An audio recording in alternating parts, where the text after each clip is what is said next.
Yo, what up, y'all? It's Ed the Dread, sitting in a field as vast as the possibilities of your life.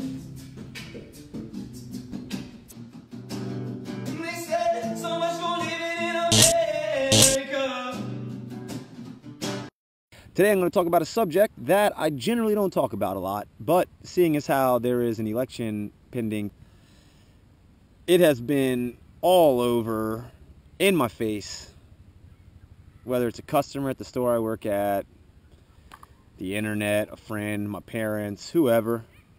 Politics is it's a big one. Everybody's got an opinion on it.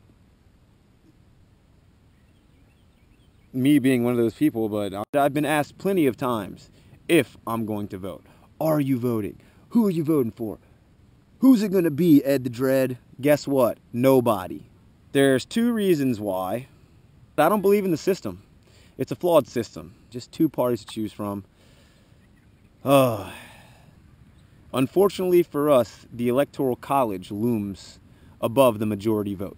Not until college was I informed about the Electoral College, at which point I was baffled. Leading up to that point in my life, you were taught to believe that your vote cast for the majority will decide the president, but that's completely wrong. The Electoral College casts the vote to decide for the president. Each state has a certain number for the amount of people that are in the state. So the electors, they do not have to cast their vote with the majority. They also do not have to cast their vote with the party that they belong to. These people can just do whatever they want. Somehow that makes sense. So essentially, what could happen is that a president could win the majority vote and lose the presidency in the Electoral College. I believe the last time that happened was in 2000 with George Bush. He didn't win the majority, but he won the Electoral College votes. I don't know what happened.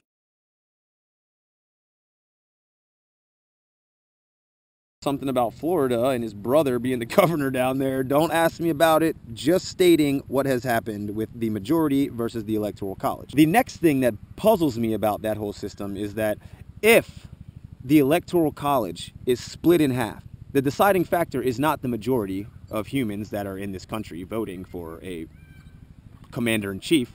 The deciding factor would then be the House of Representatives. So your majority vote is cast, and then the elector in your state does not have to cast their ballot with you.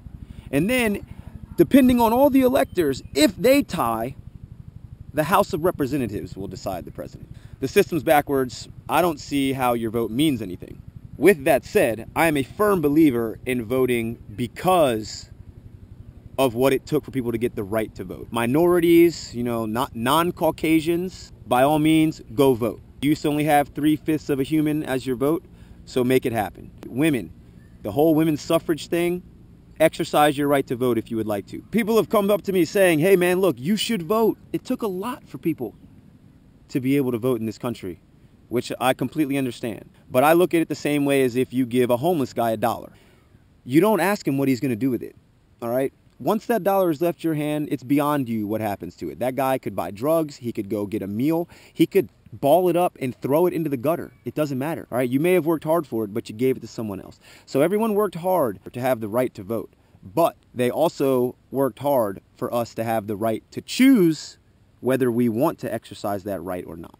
For me, I'm not voting. By all means, if everybody wants to vote, voice your opinion, man. Do as you please. The second part that really upsets me is just who we have to vote for. Any politician is going to tell you whatever they need to tell you to make you cast that vote for them.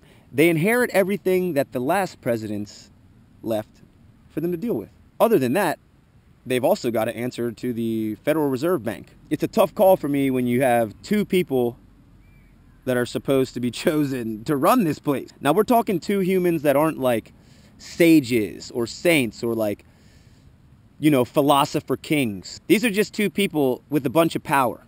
We're talking about a male chauvinist who has bankrupted businesses, been divorced 3 times, says whatever he wants about anyone because he's got the money to. Not my cup of tea.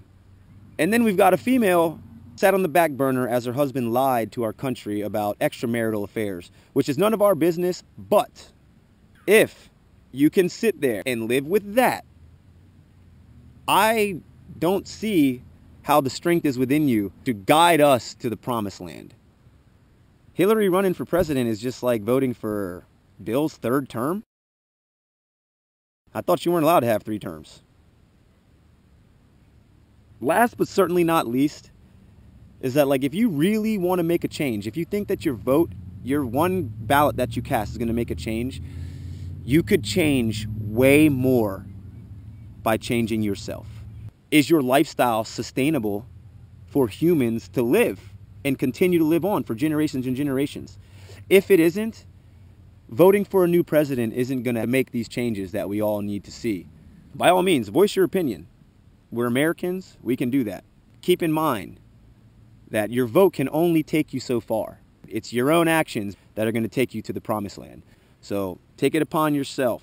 Don't leave it to the politicians. I love you guys. Let's do it, baby.